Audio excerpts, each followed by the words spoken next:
Hi hello నమస్తే welcome to mass kitchen. ఈరోజు వీడియోలో ఉగాది పండగ స్పెషల్ చింతపండు పులిహోర, ఉగాది పచ్చడి, పాయసం, బొబ్బట్లు ఎలా చేసుకోవాలో చూద్దాం. ఇక లేట్ చేయకుండా వీడియోలోకి వెళ్ళిపోదాం.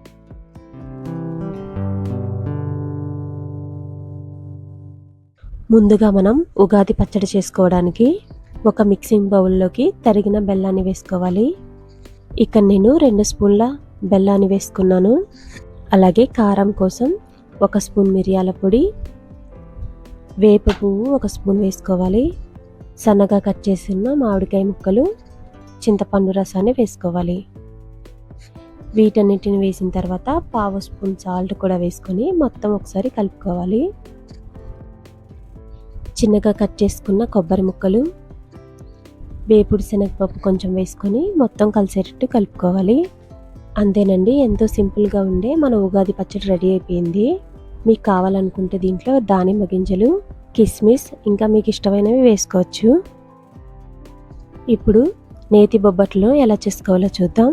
ముందుగా ఒక కుక్కర్లో 1.5 కప్పు పచ్చిశనగపప్పు తీసుకోవాలి. ఈ పప్పుని 2-3 సార్లు శుభ్రంగా కడుక్కోవాలి. ఇలా కడిగిన పప్పుని 1.5 కప్పు శనగపప్పుకి 3.5 కప్పులు నీళ్లు పోసుకోవాలి. తర్వాత ఈ పప్పుని అరగంట నానబెట్టుకోవాలి. ఇలా నానబెట్టుకున్న పప్పుని ఒక అరగంట తర్వాత కుక్కర్కి మూత పెట్టి మీడియం ఫ్లేమ్లో 4 విజిల్స్ రానివ్వాలి.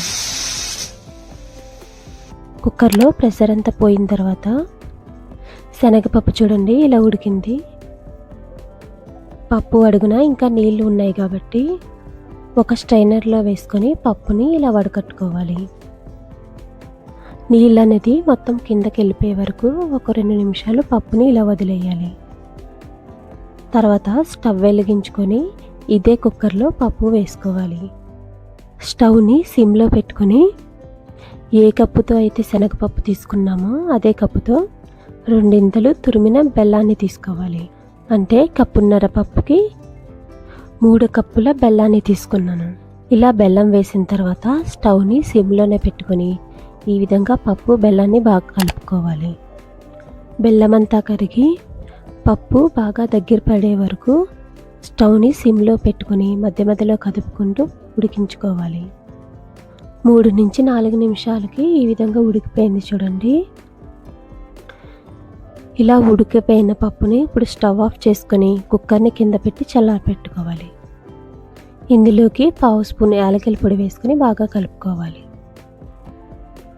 పప్పు బాగా చల్లారిపోయిన తర్వాత మిక్సీ జార్లోకి వేసుకొని మెత్తగా మిక్సీ పట్టుకోవాలి. మధ్య మధ్యలో 1 స్పూన్తో కదుపుకుంటూ ఈ విధంగా మెత్తగా మిక్సీ పట్టుకోవాలి. తర్వాత బొబ్బట్లకి పిండి కలుపుకోవడానికి 1.5 కప్పు మైదా పిండికి 2 స్పూన్ల బొంబాయి రవ్వ వేసుకోవాలి.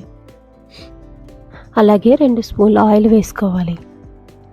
ఈ ఆయిల్ మొత్తం పిండిలో కలిసేటట్టు ముందు ఈ విధంగా కలుపుకోవాలి. తర్వాత కొంచెం కొంచెం నీళ్లు పోసుకుంటూ పిండిని చపాతీ పిండిలా కలుపుకోవాలి. బొబ్బట్లకి పిండిని చపాతీ పిండి కన్నా ఇంకా సాఫ్ట్గా కలుపుకోవాలండి. మధ్య మధ్యలో అవసరం అయితే నీళ్లు కొంచెం కొంచెం వేసుకుంటూ పిండిని బాగా కలుపుకోవాలి. ఇలా కలుపుకున్న పిండిని ఒక అరగంట వరకు పక్కన నానబెట్టుకోవాలి. పిండి ఆరిపోకుండా పైన 1 స్పూన్ ఆయిల్ వేసుకొని ఈ విధంగా కలుపుకోవాలి. తర్వాత ముందుగా మిక్సీ వేసి పెట్టుకున్న పూర్ణాన్ని ఇలా ఉండల్లా చేసుకొని రెడీ చేసుకోవాలి. చేతికి మధ్య మధ్యలో నెయ్యి రాసుకుంటూ ఈ విధంగా పూర్ణాన్ని మొత్తం ఉండలు చేసుకొని రెడీ చేసుకోవాలి. ఇలా రెడీ చేసుకున్న ఉండల్ని ఒక ప్లేట్లోకి పెట్టి పక్కన పెట్టుకుందాం. ఇప్పుడు 1 గంట తర్వాత మన పెట్టుకున్న మైదా పిండిని బాగా కలుపుకోవాలి. ఇలా కలుపుకున్న పిండిని ఉండల్లా చేసుకుని రెడీ చేసి పెట్టుకోవాలి. ఈ పిండికి కూడా ఉండలు చేసుకునేటప్పుడు మధ్య మధ్యలో నూనె కానీ నెయ్యి కానీ రాసుకుంటూ ఈ విధంగా రెడీ చేసి పెట్టుకోవాలి. తర్వాత ఒక పాల కవర్ కానీ లేకపోతే బటర్ పేపర్ కానీ తీసుకొని ఇలా కొంచెం నెయ్యి వేసుకోవాలి. ఇలా ఒక్కొక్క ముద్ద తీసుకొని ఈ విధంగా చేతికి అంటుకోకుండా నెయ్యి రాసుకొని ఇలా ఒత్తుకోవాలి. ఇలా కొంచెం మందంగా ఒత్తుకున్న తర్వాత పూర్ణం ఉండ ఒకటి తీసుకొని ఈ విధంగా కవర్ చేసుకోవాలి. చేతికి అంటుకోకుండా కొంచెం కొంచెం నెయ్యి వేసుకుంటూ ఇలా వత్తుకోవాలి.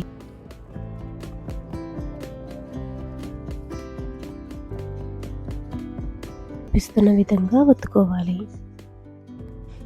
ఇలా ఒత్తుకున్న తర్వాత స్టవ్ మీద ఒక ప్యాన్ పెట్టి వేడి చేసుకోవాలి. ప్యాన్ మరీ ఎక్కువ వేడి అవ్వకుండా సరిపడి వేడి ఉన్నప్పుడే ఇలా బొబ్బట్లు వేసుకోవాలి. మధ్య మధ్యలో నెయ్యి వేసుకుంటూ ఈ విధంగా కాల్చుకోవాలి. ఈ బొబ్బట్లకి కొంచెం నెయ్యి ఎక్కువే పడుతుందండి. ఇలా నెయ్యి వేసుకుంటూ మంచి కలర్ వచ్చే వరకు ఇలా కాల్చుకోవాలి. ఇలా కాల్చిన బొబ్బట్లని ఒక ప్లేట్లోకి తీసుకుని పక్కన పెట్టుకుందాం. ఇదే విధంగా మిగతా బొబ్బట్లు కూడా కాల్చుకోవాలి. అంతేనండి, ఇదే విధంగా మిగతా బొబ్బట్లు కూడా కాల్చుకోవాలి. అంతేనండి, ఎంతో టేస్టీగా ఉండే బొబ్బట్లు రెడీ అయిపోయినాయి. నెక్స్ట్ సేమియా సగ్గుబియ్యం పాయసాన్ని ఎలా చేసుకోవాలో చూద్దాం. ముందుగా పాయసాన్ని చేసుకోవడానికి స్టవ్ మీద ఒక గిన్నె కానీ బాండీ కానీ పెట్టుకోవాలి. నేను ఇక్కడ పాయసం చేసుకోవడానికి 1/2 లీటర్ పాలు, 1/2 లీటర్ నీళ్ళు వేసుకున్నాను. మీకు కావాలనుకుంటే మొత్తం పాలే తీసుకోవచ్చు. ఇలా స్టవ్ని హై ఫ్లేమ్లో ఉంచి పాలుని ఒక పొంగు రానివ్వాలి. ఇలా పాలు ఒక పొంగు వచ్చిన తర్వాత స్టవ్ని సిమ్లో పెట్టుకొని ఇలా 10 నిమిషాలు నానబెట్టిన సగ్గుబియ్యాన్ని వేసుకోవాలి. నేను ఇక్కడ చిన్న సగ్గుబియ్యం తీసుకున్నాను. మీరు దీని ప్లేస్లో పెద్ద సగ్గుబియ్యం కూడా తీసుకోవచ్చు. ఇలా వేసిన తర్వాత ఒకసారి బాగా కలిసేటట్టు కలుపుకోవాలి. సగ్గుబియ్యం ఉడికేలోపు స్టవ్ మీద ప్యాన్ పెట్టుకొని 1 స్పూన్ నెయ్యి వేడి చేసుకోవాలి. నెయ్యి వేడెక్కిన తర్వాత 1 స్పూన్ జీడిపప్పు వేసి వేయించుకోవాలి. జీడిపప్పు సగం వేగిన తర్వాత 1 స్పూన్ కిస్మిస్ కూడా వేసుకొని వేయించుకోవాలి. ఇలా మంచి కలర్ వచ్చే వరకు వేయించుకున్న తర్వాత ఒక ప్లేట్లోకి తీసుకొని పక్కన పెట్టుకుందాం. తర్వాత ఇదే ప్యాన్లో 3 టేబుల్ స్పూన్ల సేమియా వేసుకొని 1/2 నిమిషం పాటు వేయించుకోవాలి. ఇలా సేమియా లైట్గా వేయించుకున్న తర్వాత స్టవ్ ఆఫ్ చేసి పక్కన పెట్టేసుకోండి. ఈలోపు పాయసాన్ని మధ్య మధ్యలో కదుపుకుంటూ ఇలా ఉడికించుకోవాలి. ఇలా సగ్గుబియ్యం ఉడికిన తర్వాత వేయించుకున్న సేమియాని వేసుకోవాలి. ఇప్పుడు మొత్తం ఒకసారి బాగా కలిసేటట్టు కలుపుకోవాలి. స్టవ్ని మీడియం ఫ్లేమ్లోనే ఉంచుకొని ఇలా 2 నిమిషాలు ఉడికించుకుంటే సరిపోతుందండి. ముందు మనకి సగ్గుబియ్యం ఉడికినాయి కాబట్టి సేమియా ఉడకడానికి ఎక్కువ టైం పట్టదు. చూడండి, ఒక 2 నిమిషాలకి సేమియా కూడా ఉడికిపోయింది. ఇప్పుడు స్టవ్ ఆఫ్ చేసుకొని 2 టేబుల్ స్పూన్ల బెల్లాన్ని వేసుకోవాలి. అలాగే 2 స్పూన్ల పంచదార కూడా వేసుకోవాలి. 1/2 స్పూన్ యాలకుల పొడి వేసుకొని మొత్తం కలిసేటట్టు బాగా కలుపుకోవాలి. చివర్లో వేయించి పెట్టుకున్న జీడిపప్పు, కిస్మిస్ కూడా వేసుకొని బాగా కలుపుకోవాలి. అంతేనండి, ఎంతో సింపుల్గా చేసుకునే సేమియా సగ్గుబియ్యం పాయసం రెడీ అయిపోయింది. నెక్స్ట్ మనం చింతపండు పులిహోర ఎలా చేసుకోవాలో చూద్దాం. ముందుగా రైస్ ఉడికించుకోవడానికి ఒక కుక్కర్లోకి 1 కప్పుడు రైస్ తీసుకొని 2-3 సార్లు శుభ్రంగా కడుక్కొని 1 కప్పుడు రైస్కి 2 కప్పుల వాటర్ వేసుకోవాలి. ఇలా ఉడికిన రైస్ని ఒక పక్కన పెట్టేసుకోవాలి. పులిహోర చేసుకోవడానికి రైస్ అయితే మనకి రెడీ అయిపోయింది. ఇలా ఒక ప్లేట్లోకి తీసుకొని చల్లారి పెట్టేసుకుందాం. ఇప్పుడు స్టవ్ మీద ఒక ప్యాన్ పెట్టుకొని 2 టేబుల్ స్పూన్ల ఆయిల్ వేసుకోవాలి. ఆయిల్ వేడైన తర్వాత 1 స్పూన్ ఆవాలు, 1 స్పూన్ జీలకర్ర, 1 టేబుల్ స్పూన్ మినపప్పు, 1 టేబుల్ స్పూన్ పచ్చిశనగపప్పు, ఎండుమిరపకాయ ముక్కలు, 2 టేబుల్ స్పూన్ల పల్లీలు వేసుకొని లో ఫ్లేమ్లో వేయించుకోవాలి. ఇలా 1 నిమిషం పాటు వేయించుకున్న తర్వాత కారానికి సరిపడా పచ్చిమిరపకాయలు వేసుకోవాలి. అలాగే కొంచెం కరివేపాకు కూడా వేసుకొని వీటిని కూడా వేయించుకోవాలి. ఇప్పుడు ఒక మిక్సీ జార్లోకి 1 టేబుల్ స్పూన్ ఆవాలు, 1/2 ఇంచ్ అల్లం ముక్క వేసుకొని మెత్తగా మిక్సీ పట్టుకోవాలి. ఇలా మిక్సీ పట్టిన వీటిని ఒక పక్కన పెట్టేసుకుందాం. ఈలోపు మనకి పులిహోరలోకి తాలింపు కూడా చక్కగా వేగిపోయింది. అలాగే 1 నిమ్మకాయ సైజ్ అంత చింతపండుని ఇలా రసం తీసుకొని పక్కన పెట్టుకోవాలి. ఈ చింతపండు రసంలోకి 1 స్పూన్ బెల్లాన్ని వేసుకొని కలుపుకోవాలి. ఈ చింతపండు రసాన్ని తాలింపులో వేసుకొని 1/2 నిమిషం పాటు ఉడికించుకోవాలి. ఇప్పుడు రుచికి తగినంత ఉప్పు, 1/2 స్పూన్ పసుపు వేసుకొని మొత్తం బాగా కలిసేటట్టు కలుపుకోవాలి. ఇలా 1 నిమిషం పాటు వేయించుకున్న తర్వాత మనం మిక్సీ వేసి పెట్టిన అల్లం ఆవాలు పేస్ట్ను వేసుకోవాలి. వీటిని కూడా 1/2 నిమిషం వేయించిన తర్వాత స్టవ్ ఆఫ్ చేసుకొని ముందుగానే చల్లారిపెట్టిన రైస్ని మొత్తం వేసుకోవాలి. ఇలా రైస్ వేసిన తర్వాత మొత్తం ఒకసారి బాగా కలిసేటట్టు కలుపుకోవాలి.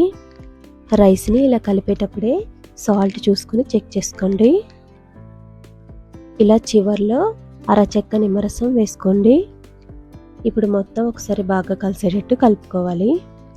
అంతేనండి, ఎంత సింపుల్గా చేసుకునే చింతపండు పులిహోర రెడీ అయిపోయింది.